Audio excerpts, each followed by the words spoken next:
Hello, good evening everybody. आज हम लोग एटॉम चैप्टर में इम्पॉर्टेंट चीज़ पढ़ेंगे, energy level diagram of H atom, माने हाइड्रोजन एटॉम का ये एनर्जी लेवल डायग्राम बनाया गया है। और दूसरा चीज़ पढ़ेंगे line spectra of hydrogen atom, यानी हाइड्रोजन एटॉम जो डिफरेंट एनर्जी स्टेट्स में जो रेडिएशन छोड़ता है उसी का स्पेक्ट्रम के बारे में भी हम पढ़ेंगे, जो ये आपका फोटो है।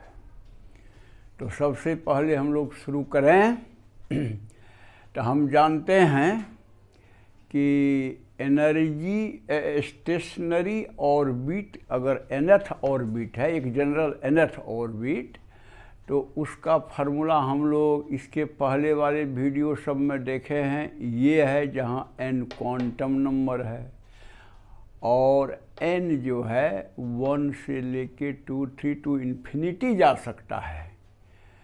तो इसमें आप सबका SI यूनिट का वैल्यू डालिए, इलेक्ट्रॉन का मास का, चार्ज का, उसके बाद वो एप्सिलॉन नॉट का वैल्यू डालना है, प्लैंक्स कांस्टेंट H का वैल्यू डालना है, जो कि मैं लिख भी दिया हूँ कि M इतना, E इतना, एप्सिलॉन नॉट इतना, NH इतना।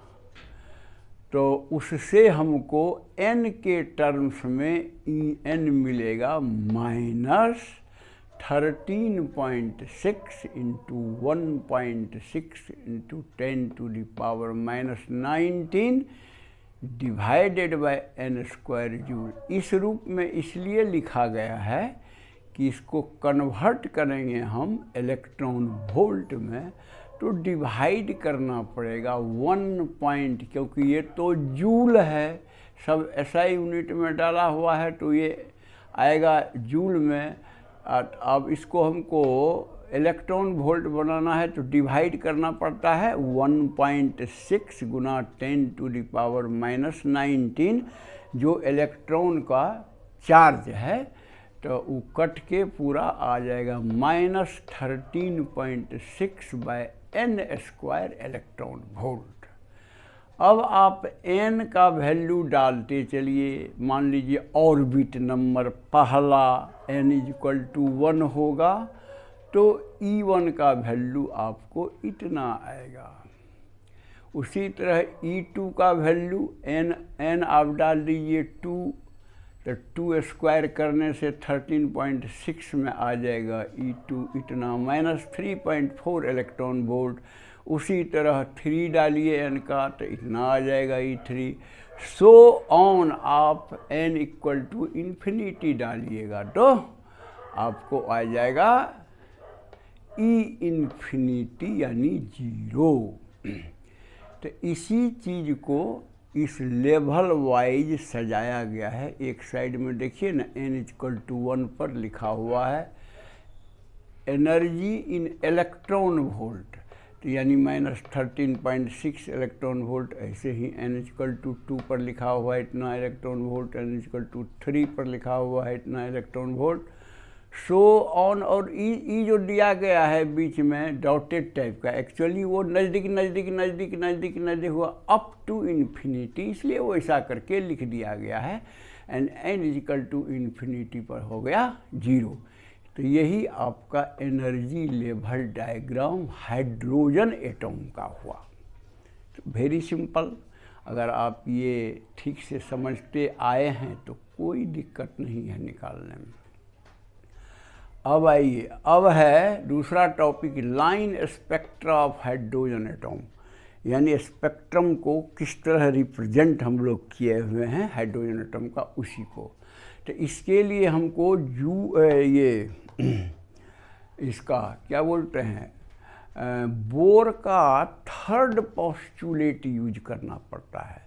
तो बोर का थर्ड पोस्टुलेट क्या है कि हायर ऑर्बिट से अगर लोअर ऑर्बिट में कोई इलेक्ट्रॉन जंप करता है तो वो एनर्जी कुछ रिलीज कर देगा, क्योंकि हायर ऑर्बिट में एनर्जी ज़्यादा होता है और लोअर ऑर्बिट में एनर्जी कम होता है। तो हायर से लोअर में आएगा तो उसको एनर्जी कुछ रिलीज करना पड़ेगा। कितना एनर्जी? तो दोनों एनर्जी लेवल का जो डिफरेंस है। तो मान लीजिए हायर एनर्जी के है और ऑर्बिट के है और उससे लोअर ऑर्बिट जे है, तो ई के माइनस ई जे का फार्मूला वहाँ दिया हुआ था एच न्यू या एच सी बाई लैम्डा।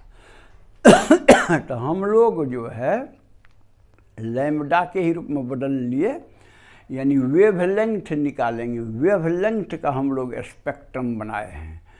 तो इससे आ गया 1 by lambda equal to E K minus E J I H C को डिवाइड कर दीजिए एच सी, और ई के और ई जे का वैल्यू जो है आप लिख डालिए इससे लिखिए ई के माइनस ई जे, यानी मान लीजिए n के बदले k दिए तो equal to minus me48 epsilon not square h square into 1 by k square होगा। n माने ऑर्बिट नंबर k होगा। तो ई के निकल गया माइनस में, याद रखिए, और फिर उसी तरह n के बदले j दे दीजिए तो ई जे निकल जाएगा। ये सब वैल्यू वैसे ही डाल करके तो E K minus E J by H C जो होता है, तो देख लीजिए वैसा ही टाइप का ये सब आपको आ जाएगा कॉमन में दोनों में, और ई ब्रैकेट में आ जाएगा 1 by J square minus 1 by K square, और इस टर्म को कहा जाता है आर यानी रिडबर्ग कांस्टेंट। और इसमें जब सब वैल्यू एसआई यूनिट का डालिएगा, जितना भी है, सी लाइट का वेलोसिटी है 3 × 10⁸ मीटर पर सेकेंड, तो आपको रिडबर्ग कांस्टेंट का वैल्यू आ जाएगा 1.097 × 10⁷ मीटर इनवर्स। तो इसी को रिडबर्ग कांस्टेंट कहते हैं। तो वेरी सिंपल फार्मूला आ गया कि 1 by lambda equal to R 1 by J square minus 1 by K square. तो अब इसमें आप आर का तो वैल्यू मालूम हो ही गया इतना। जे है लोअर ऑर्बिट, के है हायर ऑर्बिट।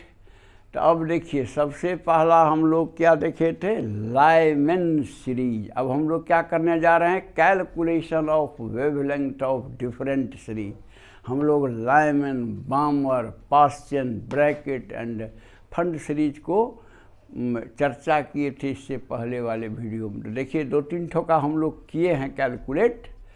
तो लाइमन सीरीज में जे का वैल्यू, जैसे ई देखिए, जे का वैल्यू 1 और के का वैल्यू आप 2, 3, 4 से लेकर के इन्फिनिटी तक डाल सकते हैं, और उससे आप इस फार्मूला में डाल करके जो वेवलेंथ निकलेगा वह आपको, मान लीजिए पहला वैल्यू वेवलेंथ का है नैनोमीटर में, माने जे जब 1 देते हैं और के जब 2 देते हैं तो आपको 121.6 नैनोमीटर आता है।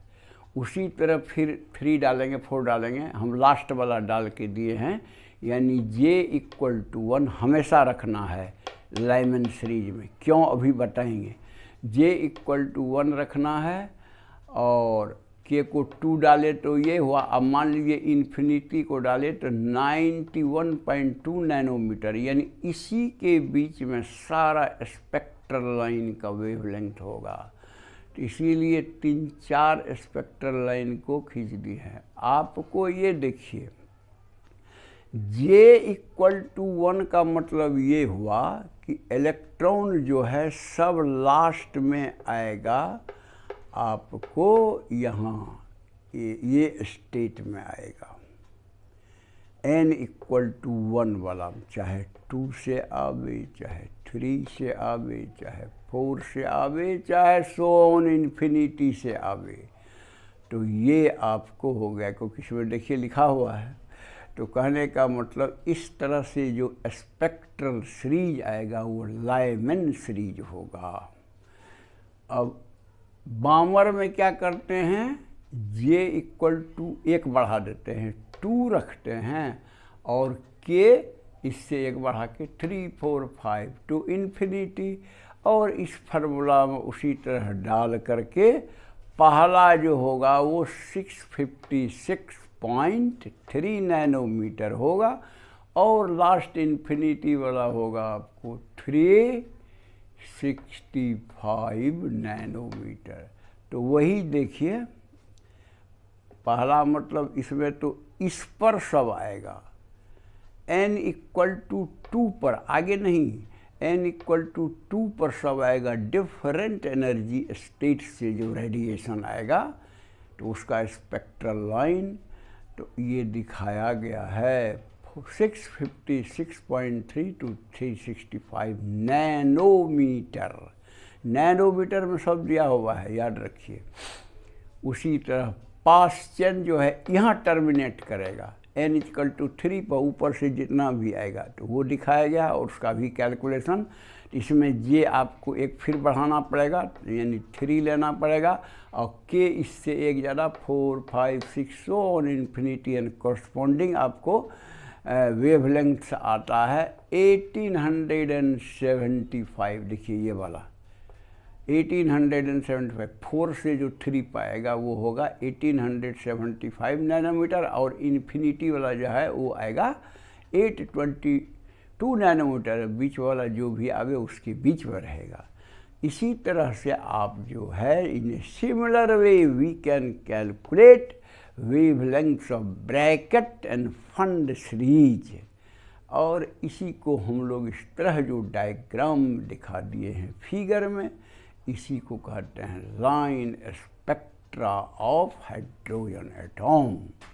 तो मैं समझता हूँ कि बात सिंपल ही है, खाली आप कुछ याद रखिए फार्मूला सब, ये सब, और भी निकाल भी सकते हैं, तुरंत निकाल सकते हैं। तो ये फार्मूला सब याद रखिए, और आपको तुरंत कुछ वैल्यूज भी याद रखना पड़ेगा, जैसे रीडबर्ग कांस्टेंट का, वो सब तो आप वहाँ कैलकुलेट करने लगिएगा एग्जाम वगैरह में, तो आपको बहुत टाइम लग जाएगा। तो सब याद रखिए। 1.097 मीटर इनवर्स होता है, और आप पूरा ये चीज़ दोनों आइटम को कवर कर सकते हैं।